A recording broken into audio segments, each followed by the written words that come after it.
My wife had a mental breakdown, and I discovered her affair, and her therapist accidentally exposed her affair by asking if her boyfriend could join our couple's counseling sessions. Hello Reddit, I plus here. I never imagined that the most confusing phone call of my life would become the unraveling thread that pulled apart my entire world. What happened to me over the course of 2 weeks still feels like a fever dream that I never woke up from. My name is Grant. I am 42, and until recently I believed I was in a stable 14-year marriage with my wife Mira, who is 38. We have no kids, but we always talked about starting a family. Looking back now, it feels like I was having a conversation about building a home on land that did not belong to me. This is the story of how I learned my wife was living a double life, how her mind fractured under the weight of her lies, and how I watched the man she betrayed our marriage with walk away from her like she never existed. It still feels unreal writing that sentence. The beginning of the spiral. For months leading up to everything blowing apart, Mira had been acting off. She had received a promotion to lead operations at a large logistics firm. Her hours increased, her responsibilities doubled, and her stress level was through the roof. Or at least, that was what I believed. She started coming home later. She started going to bed with her phone tucked under her pillow. She was constantly anxious, distracted, and glued to her messages. When I asked how she was doing, she would wave me off and say work was chaotic. Around the same time, she told me she started seeing a therapist for burnout. I supported her all the way and never once pried into the sessions. I thought I was respecting her boundaries. Really, I was leaving myself in the dark. I had no clue she was hiding another life. The call that changed everything. On a Wednesday morning in late August, I was at my office reviewing contract proposals when I got a call from an unfamiliar number. I assumed it was a vendor or a client, so I answered. The woman introduced herself as Dr. Lorraine Pike, who said she was Mira's therapist. Her tone was warm and professional and absolutely unsuspecting of the earthquake she was about to drop on my life. She told me she wanted my input on possibly adding relationship sessions to Mira's treatment plan. I told her Mira said her therapy was for work stress. Dr. Pike hesitated, then gently said that stress was only part of the reason, but the bigger focus was Mira's relationship worries, her confusion about the future, and the emotional struggles involving the man she was with. I told her I did not understand. Dr. Pike said something like this: "You and Mira have been together for about 8 months from what she has shared, and she feels deeply for you, but she is uncertain about how to move forward because she is still legally married." My ears rang. My stomach dropped. She thought I was Mira's boyfriend, not her husband. I asked her to repeat what she said. She did, word for word, calm and clinical, completely unaware that she had just dumped years of deception onto me in one sentence. I told her I was Mira's husband, married 14 years. A silence followed that felt like someone had pressed pause on the world. Dr. Pike apologized again and again, said she needed to end the call immediately, and disconnected. I sat there in my office chair staring at the wall while my life collapsed in slow motion. The breakdown. I drove home without even remembering the roads I took. Mira's car was already in the driveway, which made no sense because she never came home early. When I opened the door, I heard someone sobbing upstairs. I found Mira on the bedroom floor, hugging her knees, shaking so hard she looked like she was freezing even though the room was warm. Her face was blotchy. Her eyes were swollen. She could barely breathe. She looked up at me and whispered that her therapist had called the wrong number. Then she covered her face and sobbed uncontrollably. I asked how long she had been cheating. She did not respond. I asked who he was. She choked out the name Tavis, a co-worker at her company, who was supposedly helping her with a major account. That was when she fully unraveled, like watching someone mentally fall off a cliff. She kept saying she ruined her life. She ruined mine. She ruined everything. She could not breathe. She could not sit still. She could not stop apologizing. Her hands shook so violently that she could not pick up the water bottle I handed her. She said she had been trying to decide whether to stay with me or leave me for him, and that therapy was supposed to help her figure it out. She never meant for me to find out this way. She kept repeating that she wished she could disappear. When she could not form a coherent sentence anymore, I called her psychiatrist, Dr. Elridge. He told me to bring her to the ER immediately. Within the hour, I had to call emergency services because she became non-responsive and started rocking back and forth, saying the same sentence repeatedly. They took her to the hospital for psychiatric evaluation. She was placed on a 72-hour hold for her safety. While she was admitted, I discovered everything. The full picture comes out. I went through our shared phone records and found months of calls and texts from a single number I did not recognize. Hundreds of them, daily. I reverse searched the number. It belonged to Tavis Wren, a senior distribution manager at Mira's company, and a father of 3. Their emails, their messages, their photos together, their plans, their conversations about the future, all of it was in front of me.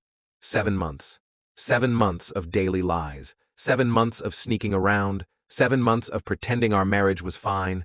She had given her therapist both my number and his. Dr. Pike called the wrong one. One mistake, one call, everything exposed. The worst part. When Mira was admitted, I contacted Tavis to inform him she was in crisis. He responded with, "I cannot get involved.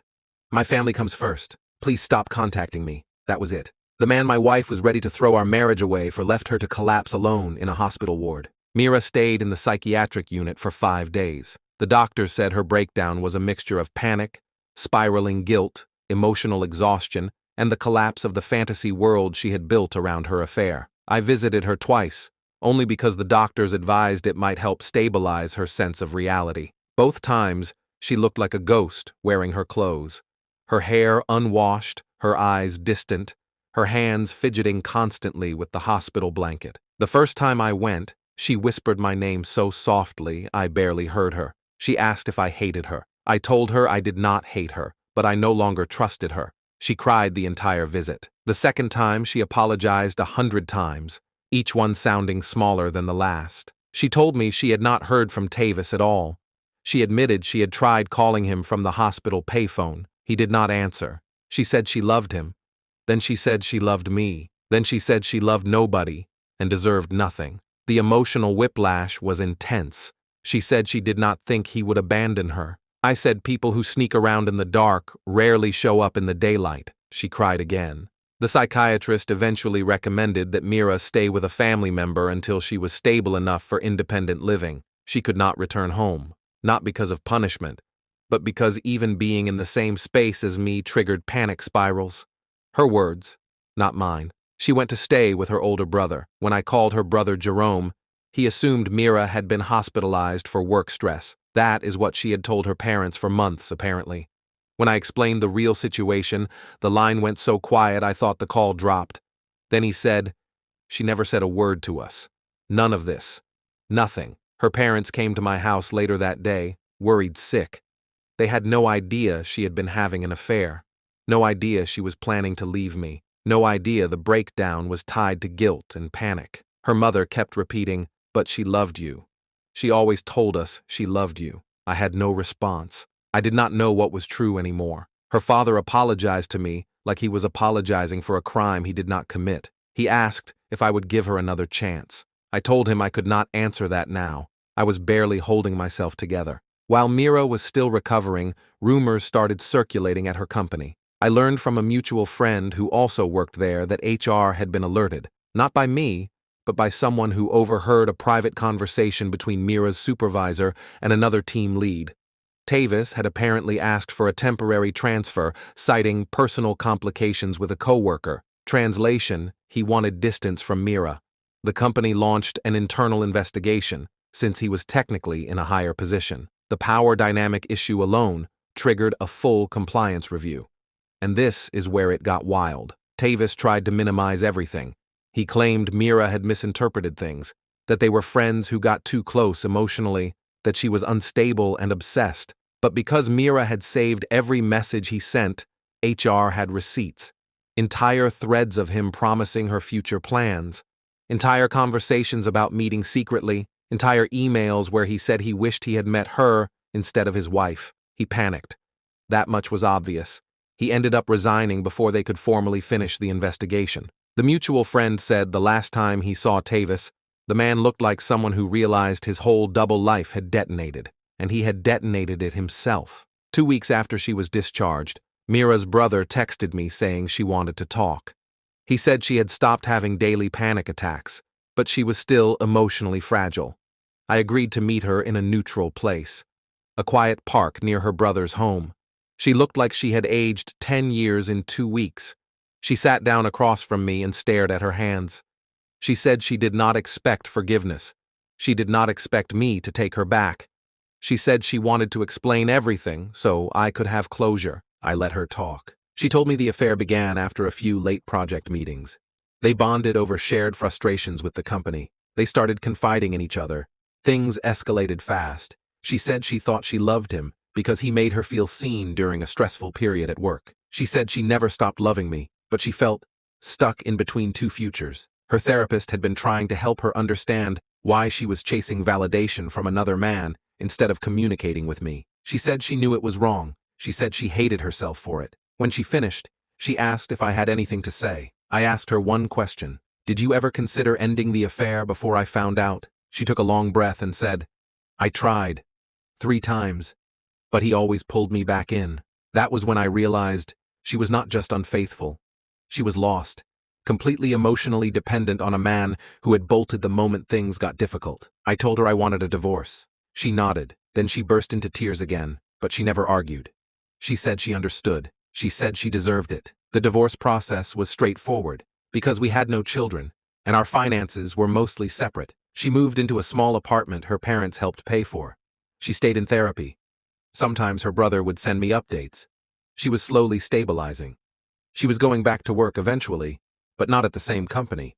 HR informed her that returning to the same environment would be too stressful for her and too complicated for them. I learned through a friend that Tavis tried to patch things up with his wife, but she filed for separation after discovering everything through the company investigation. He moved into a coworker's basement temporarily. As for me, I started therapy myself, because betrayal does not just break you, it rewrites how you see the world, how you trust, how you move forward. Sometimes, I still think about the phone call that started everything. If Dr. Pike had dialed the correct number, I might still be living in a marriage built on fiction. I might still be supporting a wife who was planning to replace me. One wrong call saved me from years of lies. I still do not know how to feel about that.